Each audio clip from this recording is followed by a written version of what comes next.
Hello. Today we're going to talk about setting up the MV1 for surgery. So, if you ever have questions or you're second guessing in the moment, you can always reference this little piece of paper here for any quick questions. If you have any additional, you can always reach out to me and we can talk about setting it up. You can call me any day or not time. So first, let's talk about all of our tools that we have here. So we have our MV1 vessel sealer with the scissors, and then we also have our pencil that will have different attachments like the MV1 blade that will go with it. The biggest thing for the vessel sealer that we need to keep in mind is whether we are using monopolar or bipolar. So, on the settings of the machine here, it's got bipolar for the bipolar forceps. We've got monopolar for all of these different attachments here. And then we have the plug-in that is just for the vessel sealer. So, with your vessel sealer and your bipolar instruments, you do not need to use the grounding plate. The only time that you'll need to use the grounding plate is if we are using any of the monopolar attachments. The reason why is because for any of the bipolar instruments or the vessel sealer, it already has a complete circuit that it makes with the attachment itself. But with our monopolar attachments, it is not a complete circuit. So this is what we're going to be using to have a complete circuit and protect our patient in the process. When we do use the monopolar setting and we need to use that grounding plate, you'll place this on the surgical table. I was going to do that, but I'm just going to make a mess.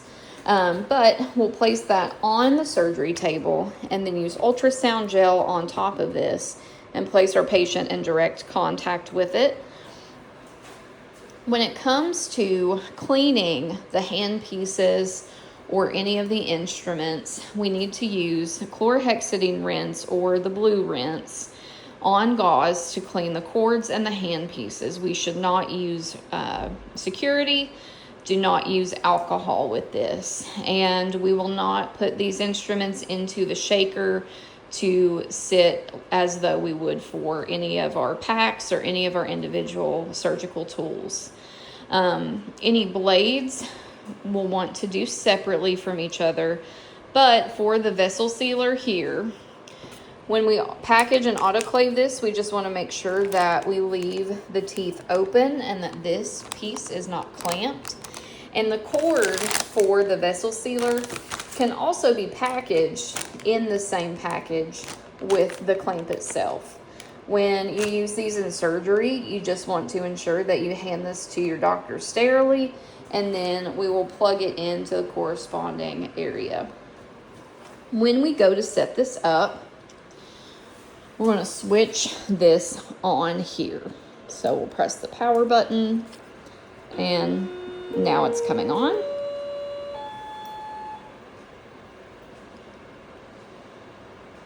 Okay, so this will be the part where we make mistakes if we don't pay attention. Immediately you would look at this and be like, oh, let me just select my patient size. That is wrong. When we go to set this up, you'll see in the corner that it says custom. So you'll want to select custom. And then this pulls this up. And then at the top, we're going to select program.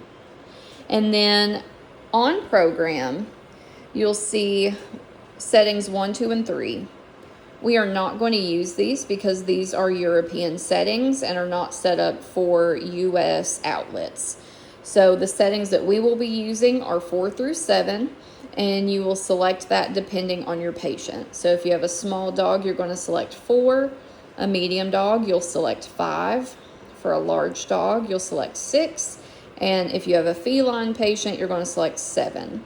And so that will be how we choose. So in this example, we're going to pretend that our patient is a cat. and we're going to hit load. And so this will immediately load all of these different settings for the vessel sealer or our coag cut and bipolar cut. So depending on your patient or your doctor, you may have to adjust these settings in the event that the tool isn't giving enough sealing or it's not cutting well enough. You may have to adjust the strength, and then to do that, we'll just select on here. You can adjust according to what your doctor says and go from there. Now, you'll also notice that the foot pedal lives right here on the top. That means that the foot pedal here is controlling the monopolar, cut, and coag. So what if we want to use the vessel sealer but use the pedal? In that event, what we can do is set down our pedal, which we should always do when the doctor's using it.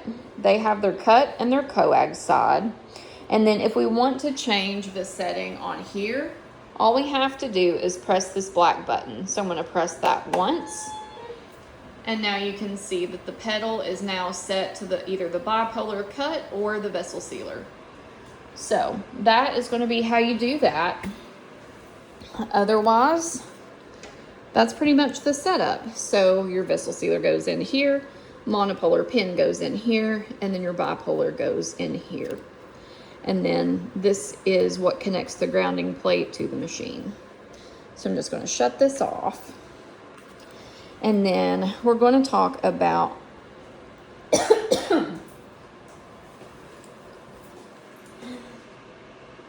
cleaning. So you'll wipe the gel, excuse me, you'll wipe the ultrasound gel off of the grounding plate with a paper towel. And then at that point, you can use chlorhexidine to clean it the rest of the way. So we're going to go into the laundry room.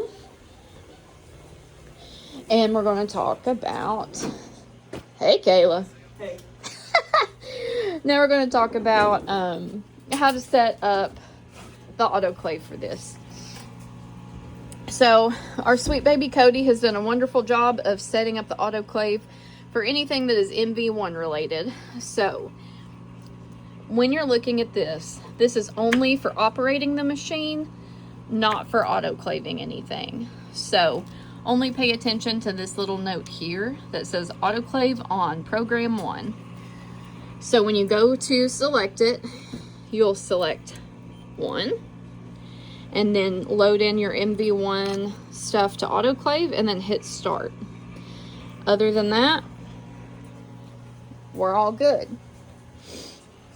The most important thing about the MV1 is remembering that we're going to clean our instruments with chlorhexidine. We're going to clean all parts of the tool. We're going to clean the in between the finger pieces. We're going to clean all of this because these cords are unfortunately black, and so they will hide blood and tissue. So do a very good job of deep cleaning these each time with gauze and chlorhexidine. Aside from that, if you guys have any questions about how to set this up or have any questions about how to prepare for surgery, just give me a shout and let me know. Thank you.